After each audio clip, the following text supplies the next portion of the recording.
ओम विश्वानि देव सवितर्दुरितानि परास्व यद्भद्रम तन्न आस्व। मेरे समस्त बहन भाइयों को डॉक्टर सुकुमार शास्त्री का प्यार भरा नमस्कार। बंधुओं, मेरे राष्ट्रोत्थान एपिसोड को आप लोग अधिक से अधिक शेयर करें, सब्सक्राइब करें, लाइक करें। बंधुओं, पिछले एपिसोड में मैंने गर्भाधान संस्कार और पुंसवन संस्कार पर प्रकाश डाला था। वैसे तो मैंने सीमंतोन्नयन संस्कार का नाम तो नहीं बोला, लेकिन सीमंतोन्नयन संस्कार के विषय में भी कुछ बताया है। जैसा कि राक्षसी कैकसी ने मातृत्व जागने के बाद विभीषण को पैदा किया। बंधुओं, मातृत्व परमात्मा का एक वरदान है और ब्रह्मत्व परमात्मा का दिया हुआ शक्ति है। बंधुओं, जैसा कि मैंने कहा, स्त्री ब्रह्मा बभूविता, स्त्री के गर्भ को या माँ के गर्भ को जानना थोड़ा सा मुश्किल है, लेकिन हम दूसरे तरीके से भी जान सकते हैं। हर मानव दो बार जन्म लेता है। पहला जन्म उसके माँ के गर्भ के द्वारा होता है और दूसरा जन्म आचार्य के गर्भ के द्वारा होता है। आचार्य गर्भ मतलब गुरुकुल। बंधुओं, किस प्रकार आचार्य अपने शिष्य का निर्माण करता है, मैंने भी गुरुकुल में अध्ययन किया है। आचार्य हमको क्या बताते हैं? देखो बेटा, हर इंसान को शहद के मक्खी की तरह होना चाहिए, मल की मक्खी की तरह नहीं। अगर मल की मक्खी बनोगे, तुम्हें इस देश का अन्न भी अच्छा नहीं लगेगा, खुद भी मरोगे और देश को भी मारोगे। आगे जाके आचार्य ये बताता है, जब हमको यज्ञ करना सिखाता है, तो आचार्य जी कहते हैं, देखो बेटा, ऋग्वेद का श्री सूक्त बोलता है, उपैत माम देवजना कीर्तिश्च मणिना सह प्रादुर्भूतोस्मि राष्ट्रेस्मिन् कीर्तिम वृद्धिम ददातु में। मैंने इस राष्ट्र में जन्म लिया है और आज इस यज्ञ मंडप में मैं बैठा हूँ। मैं परमात्मा से और समस्त देवताओं से ये प्रार्थना करता हूँ, वो हमको ऐसा आशीर्वाद प्रदान करें जिससे हम यश, कीर्ति और समृद्धि को प्राप्त करें। उसके साथ ही देश का यश, कीर्ति और समृद्धि को हम बढ़ा सकें। ऐसी शक्ति परमात्मा हमको प्रदान करें।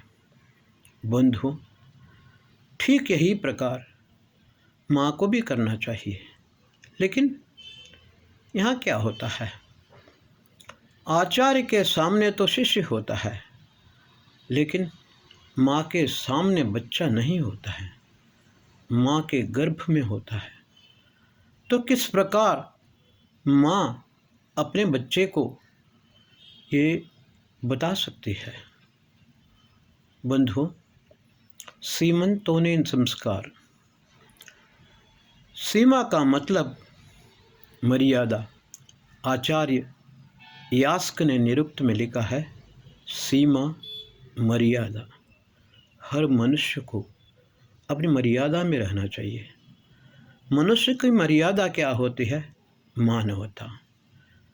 हर मानव को मानवता के लक्षण से समृद्ध होना चाहिए, मानवता के दायरे में होना चाहिए। एक सरल सूत्र हमको ऋषियों ने बताया है, आत्मनः प्रतिकूलानि परेशान न समाचरेत। जिस प्रकार का व्यवहार अन्य व्यक्ति तुम्हारे साथ करना तुम पसंद नहीं करते हो, उस प्रकार का व्यवहार तुम दूसरों के साथ मत करो। बंधुओं, ये होता है मर्यादा का दायरा। लेकिन सीमंतोन्नयन क्या होता है? इससे भी ऊपर उठना, इंसान को पशुत्व से मानवत्व की तरफ, मानवत्व से देवत्व की तरफ ले जाना है। ये किस प्रकार हो सकता है? इसको भी ऋषि बहुत अच्छी तरह समझाते हैं। देखिए, हमें अपने शास्त्र का अध्ययन बहुत अच्छी तरह से करना चाहिए। हमारे दर्शन शास्त्रों में ऋषियों ने बताया है और हमको समझाया है किस प्रकार माँ बच्चे को अपना संस्कार दे सकती है। गुरोर मौनस्तु व्याख्यानम शिष्या छिन्न संशया। गुरु भी ध्यान लगा के बैठा है और शिष्य भी ध्यान लगा के बैठा है। गुरु के मन से शिष्य का मन जुड़ जाता है। शिष्य की समस्याओं को गुरु समझ लेता है और गुरु का उत्तर भी शिष्य समझ लेता है। इस प्रकार दोनों मौन रहते हुए भी शिष्य का समाधान हो जाता है। जो उसको संशय होते हैं उसका निराकरण भी होता है। ठीक यही गर्भ में भी होता है। माँ जो सोचती है वही बच्चा भी सोचता है। इसलिए माँ को 7वें महीने तक प्रतीक्षा नहीं करनी चाहिए। वो तीसरे चौथे महीने से ही जब वो पुंसवन संस्कार करती है, शरीर के साथ साथ, शरीर तो बाद में बढ़ता है लेकिन उसका मस्तिष्क, जैसा कि मैंने पहले कहा, मन, अहंकार, चित्त, बुद्धि, अन्नमय कोश, प्राणमय कोश, मनोमय कोश, विज्ञानमय कोश, आनंदमय कोश, यहाँ तक कि 7वें महीने तक आते आते 8 चक्रों का भी निर्माण हो जाता है। बंधु, इस प्रकार सीमंत उन्नयन, मर्यादा का उन्नयन माने करना है। जैसा कि मैंने पिछले बार कहा, बंधु, भू पुनातु शिरसि। और एक बात पुरुष सूक्त में बताया है, नाभ्यासी अंतरिक्षम शीर्ष ने देव समवर्तता। ये वेद विज्ञान अद्भुत है। माँ का गर्भ नाभि से नीचे की तरफ जाता है और नाभि कटी प्रदेश से थोड़ा ऊपर होता है और नाभि में होता है मणिपूरक चक्र, नाभि में होता है अंतरिक्ष और नीचे का स्थान भू होता है। भू में 2 चक्र होते हैं, एक मूलाधार और दूसरा स्वादिष्ठान। और मूलाधार चक्र के नीचे वहाँ पर कुंडलिनी होती है। वो कुंडलिनी इस प्रकार होती है जैसे सोया हुआ नाग। उस नाग को जगाना है तो वो नाद से जगता है। आजकल क्या होता है कि सर्प संस्कार या अश्लेषा बलि वगैरह कुछ करते हैं, बहुत ज़्यादा शोर मचाते हैं, ढोल बजाते हैं और पता नहीं क्या क्या करते हैं। मैं उनको समझाता हूँ, चाहे नाग हो या गणपति हो, ये उपश्रवस्तमा होते हैं। नाद इनको चाहिए, शोर शराबा नहीं है। और नाद होता है ओंकार में। माँ जब ओंकार करती है, ओंकार का जाप करती है, वो सीधे ओंकार से के द्वारा अपनी कुंडलिनी को जागृत करती है।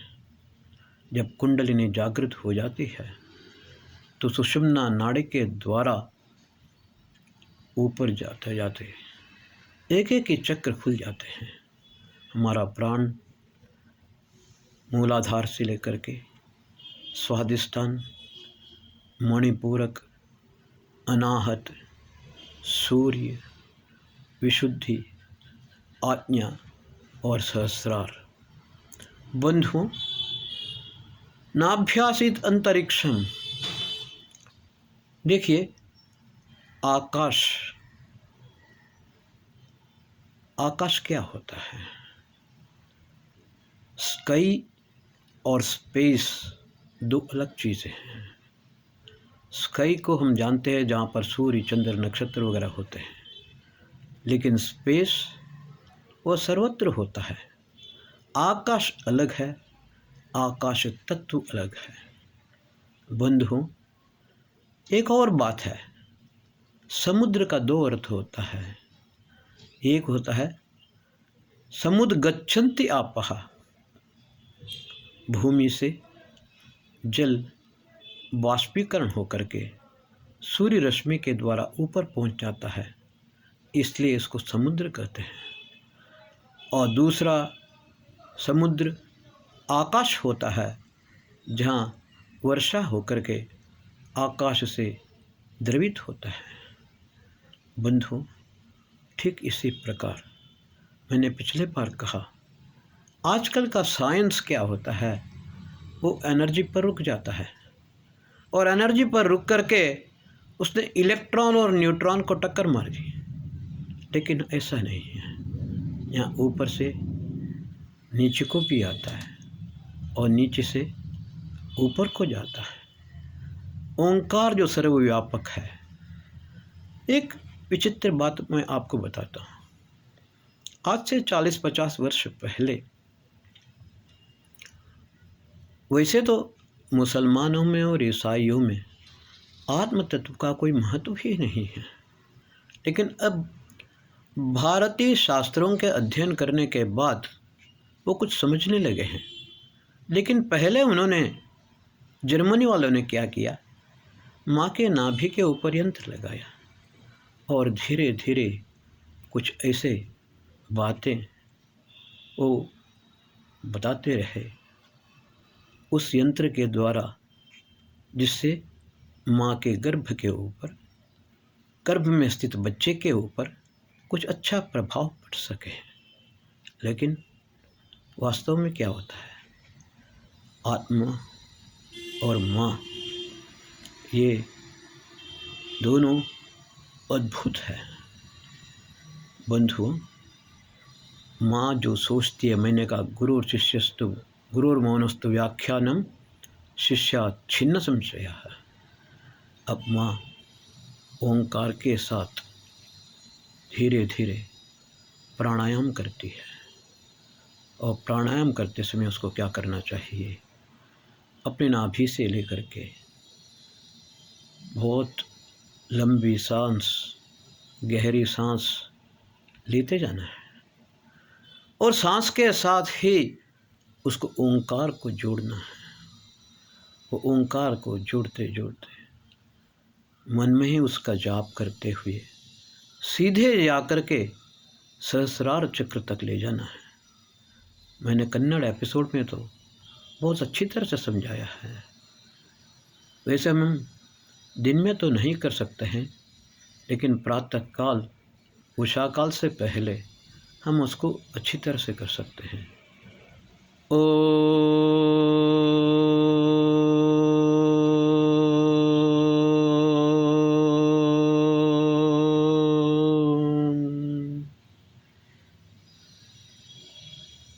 नाभि में होता है मणिपूरक चक्र, और माँ का गर्भ नाभि के नीचे की होता है। नासिदी सूक्त में मंत्र आते हैं, जैसा कि मैंने पहले कहा, कामस्तदग्रे समवर्तथादि मनसो रेतः प्रथमम विदासित। काम का मतलब होता है इच्छा शक्ति, संकल्प शक्ति और क्रिया शक्ति। इसे 3 शक्ति के द्वारा ही केकसी ने विभीषण को जन्म दिया। माँ चाहे तो रावण को राम बना सकती है, राम को रावण बना सकती है। अब दूसरा मंत्र आता है, तिरश्चीनो विततो रश्मिरेशाम अधस्विदासीत उपरिस्विदासीत। नाभि में जब ओंकार आरंभ होता है तो पहले क्या होता है, ब्रह्मांड में जिस प्रकार परमात्मा का तेज प्रविष्ट हो जाता है, वो पहले नीचे की तरफ जाता है, फिर ऊपर की तरफ जाता है। इसी प्रकार हम जो ओंकार करते हैं, वो ओंकार पहले नीचे की तरफ जाता है। उसका जो वाइब्रेशन है वो कुंडलिनी, मूलाधार और स्वादिष्टान को वाइब्रेट करता है, तीनों चक्रों को खोलता है। मणिपूरक चक्र के आने के बाद वो ऊपर की तरफ जाता है। परा, पश्यन्ति, वैखरी, वाणी। नाभि में होता है परा, हृदय में होता है पश्यन्ति, गले में होता है वैखरी और मुंह में होता है वाणी। लेकिन जब हम ओंकार बोलते हैं, मकार जब आता है तो मकार तो मुंह तो बंद हो जाता है, लेकिन उसका वाइब्रेशन उस सहस्रार चक्र में होना चाहिए। इसी को कहा है नाभ्यासित अंतरिक्षम शीर्षे देवसमवर्तता। नाभि में अंतरिक्ष है, लेकिन द्युलोक सिर में है। तो नाभि में जो हमने ओंकार किया है वो सूर्यलोक तक यानी द्युलोक तक उसका गूंज होनी चाहिए, वहाँ पर उसका वाइब्रेशन होना चाहिए। इस प्रकार जो माँ करती है तो उस बच्चे के ऊपर भी प्रभाव पड़ता है। बंधु, मेरे कुछ अच्छे मित्र पहले से ही थे, आज भी हैं। मेरा एक संशय था, जिस प्रकार माँ संस्कारों के द्वारा, अच्छे संस्कारों के द्वारा बच्चे का गुण में परिवर्तन करती है, अच्छा बच्चा बनाती है, उसी प्रकार जेनेटिक साइंस, जैसा कि मैंने पिछले बार कहा, पिता के 7 पीढ़ी से लेकर और माँ के 7 पीढ़ी से वहाँ तक जो है हमारे जीन्स में जो बीमारियाँ आती हैं, जिसको हेरिडिटी कहते हैं, मैंने जो डॉक्टरों से कुछ समालोचन किया, वो डॉक्टर जो डॉक्टर भी हैं और जो उन्होंने फिलॉसफी का भी अध्ययन किया है, उन्होंने मुझसे कहा, वैसे तो शास्त्री जी आज का साइंस ये नहीं मानता है, लेकिन हमारा फिलॉसफी है, भारतीय दर्शन शास्त्र और हमारा योग ज्ञान ये हमें साफ बताता है कि माँ बहुत हद तक अपने अच्छे एक विल पावर के साथ अपने ओंकार का जाप करते हुए, परमात्मा का ध्यान करते हुए योग साधना करती है, प्राणायाम करती है, तो निश्चित रूप से कुछ हद तक जो हेरिडिटी करके वो कुछ बीमारियां आई हैं या आती हैं, उसको ठीक कर सकती है। पूर्व जन्म कृतम पापम व्याधि रूपेण पीड़ितम। पूर्व जन्म जो पाप किया है वो व्याधि रूप में हमको पीड़ित करता है।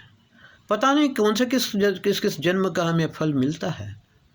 वैसे तो पूर्ण रूप से उसको नाश नहीं किया जा सकता है, फिर भी उस रोग को भी काफ़ी हद तक उसको शक्ति, उस रोग की ताकत को माँ रोक सकती है। गर्भ के अंदर ही बच्चे को एक स्ट्रांग विल पावर, शारीरिक बल, आत्मिक बल और मानसिक बल, अगाध बुद्धि शक्ति। चाणक्य कहता है, बुद्धिर्यस्य बलम तस्य निर्बुद्धे कुतो बलम। चाणक्य कहता है बुद्धि में अद्भुत बल है, उसी प्रकार आत्मा में भी अद्भुत बल है। इसी बुद्धि और आत्मा के द्वारा माँ और मनुष्य, आचार्य, ये तीनों लोग अद्भुत काम कर सकते हैं और योग्य मानव भी बन सकते हैं, अत्युत्तम शक्ति को भी प्राप्त कर सकते हैं। पूर्व जन्म से जो प्राप्त दुष्ट संस्कार हैं उनका नाश भी कर सकते हैं, और जो हमारे जीन्स में आए हुए बीमारियां हैं काफ़ी हद तक इस योग साधना के द्वारा ठीक भी कर सकते हैं। बंधु, सीमंतोन्नयन संस्कार भी यही होता है, उसका अर्थ भी यही है। सीमंत उन्नयन, मस्तिष्क में 7 जोड़ें होती हैं जिसको सीमंत कहा जाता है। उसका उन्नयन का मतलब होता है मन, अहंकार, चित्त और बुद्धि को पवित्र करना। और योगः चित्तवृत्ति निरोधः, चित्त का वृत्ति है, वो चाहे संस्कार की वृत्ति हो या व्याधि रूप की वृत्ति हो, बीमारी का भी दोष हो, काफ़ी हद तक माँ उसको स्ट्रांग विल पावर के द्वारा, योग साधना के द्वारा ठीक कर सकती है। यही सीमंतोन्नयन संस्कार है। बंधु, मेरे इस एपिसोड को ज़्यादा सब्सक्राइब करें, शेयर करें, लाइक करें। ओम शम, जय भारत, वंदे मातरम।